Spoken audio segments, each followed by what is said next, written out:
Hey guys, welcome. In this example, we're gonna see how robust induction can be. That's to say that we might be tempted to think that we can only use induction to prove things like integer sum formulas or inequalities and the like. But as you can see in this example, we're gonna use induction to prove that a set with n elements has 2 to the n subsets. Yeah.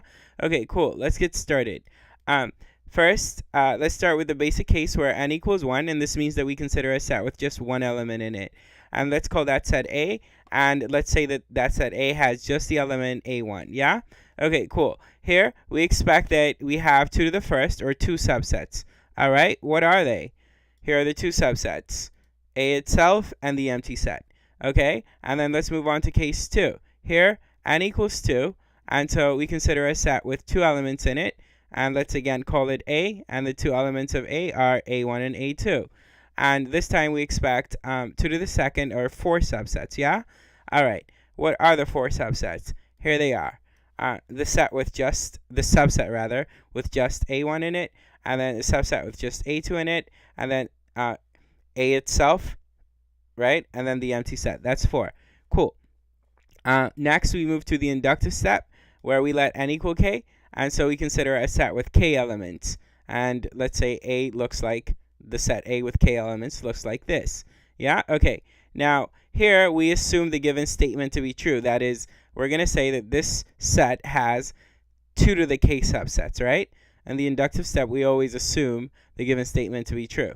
All right, let's get a feel for what these 2 to the k subsets look like. Let's try and list them. We're not going to list them all, but let's start to look like this, right? We lead with the empty set, and then the subset with just A1 in it, and then just A2 all the way to just AK, right? All right, and then if we started listing the subsets with 2 elements in them, they'd start to look like this, starting with A1 and then A1, A2, right? And then A1, A3, and next would be A1, A4, and so on. And we'd conclude with A1, AK.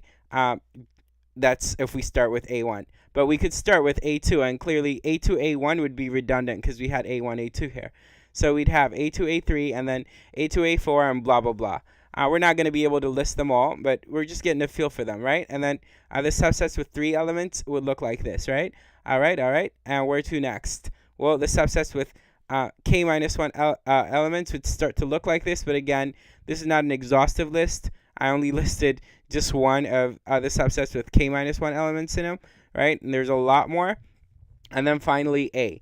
But all we're saying is that if we completed this list, they would amount 2 to the k, right? There'd be 2 to the k of them, right? Okay, cool. All right, so then let's proceed to the final step.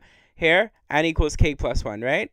And in this step, right, what would these subsets look like? First, let's look at what the set A would look like with k plus 1 elements in it. We could just say it's like A1, A2 all the way to AK. That's k elements, and then plus B, right? That's the additional element. The new element is B, right? Okay, cool. First, note that this set here, A with k plus 1 elements in it, including B, would have all of these guys as its subsets, right? All of the subsets of the inductive step would also be subsets of this, right? But additionally, right? So first we have the 2 to the k subsets from the inductive step, right?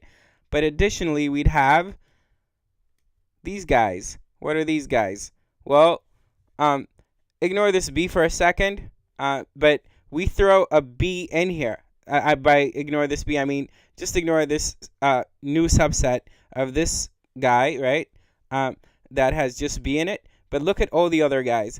All I'm doing is just throwing a B in here, throwing a B in here, and throwing a B in there, right? And then next we're going to throw a B in here, throw a B in here, sorry, and then throw a B in here, and so on, right?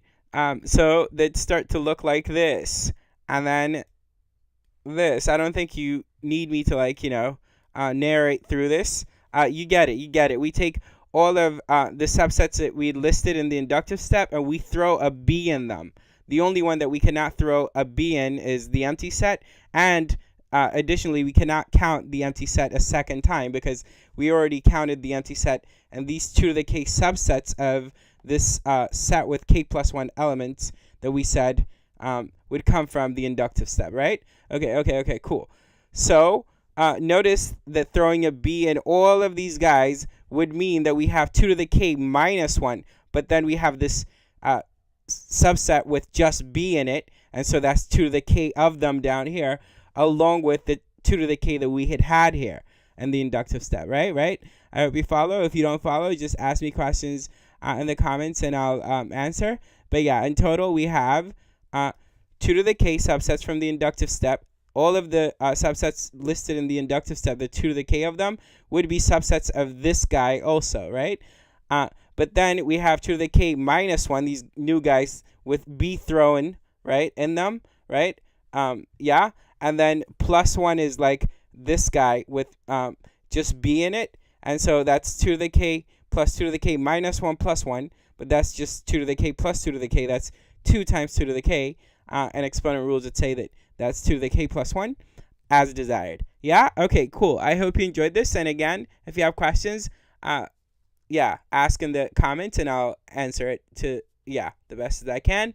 Otherwise, I hope you enjoyed this and keep watching. Take care.